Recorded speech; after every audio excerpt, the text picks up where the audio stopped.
بصیرت پر آپ دیکھ رہے ہیں سیرت النبی صلی اللہ علیہ وسلم۔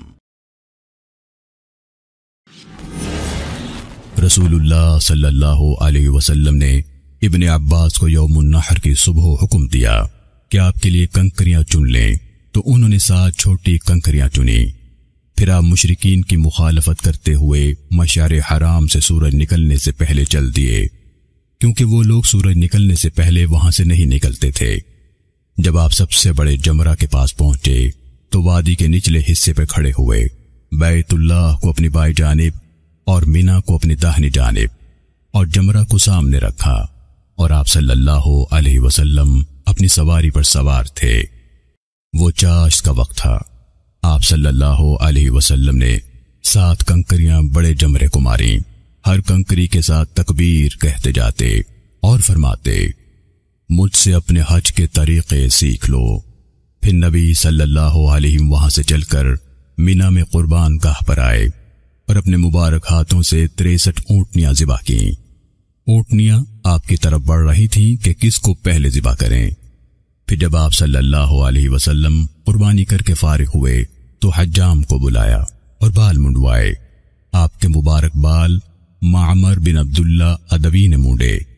انس بن مالک رضی اللہ تعالیٰ عنہ کہتے ہیں، میں نے نبی صلی اللہ علیہ وسلم کو دیکھا کہ حجام آپ صلی اللہ علیہ وسلم کے بال مونڈ رہا تھا، اور آپ کو آپ کے صحابہ کرام گھیرے ہوئے تھے، اس چاہت میں کہ آپ کا کوئی بال مبارک زمین کے بجائے ان کے ہاتھوں میں گرے۔ امام ذہبی نے کہا، اے کاش کہ ان میں سے کسی بال کو چومنے کا موقع مجھے بھی مل جاتا۔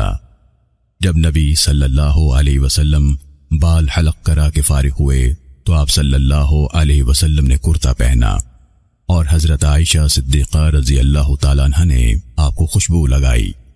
پھر نبی صلی اللہ علیہ وسلم سواری پر سوار ہوئے اور بیت اللہ کا رخ کیا اور اپنی سواری پر طواف افاضہ کیا، تاکہ آپ صلی اللہ علیہ وسلم بلندی پر رہیں اور لوگ آپ کو دیکھتے رہیں۔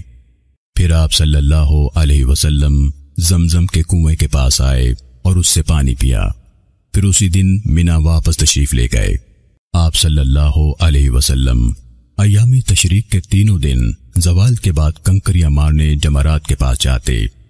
آپ صلی اللہ علیہ وسلم نے اپنا حج طواف وداع کے ساتھ ختم کیا اور لوگوں سے فرمایا، کوئی شخص کوچ نہ کرے جب تک کہ اس کا آخری عمل بیت اللہ کا طواف نہ ہو۔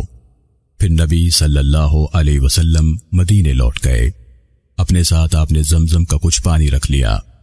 یہ آپ صلی اللہ علیہ وسلم کے حج کی مختصر سی داستان ہے، جس کو حجۃ الوداع کہا جاتا ہے۔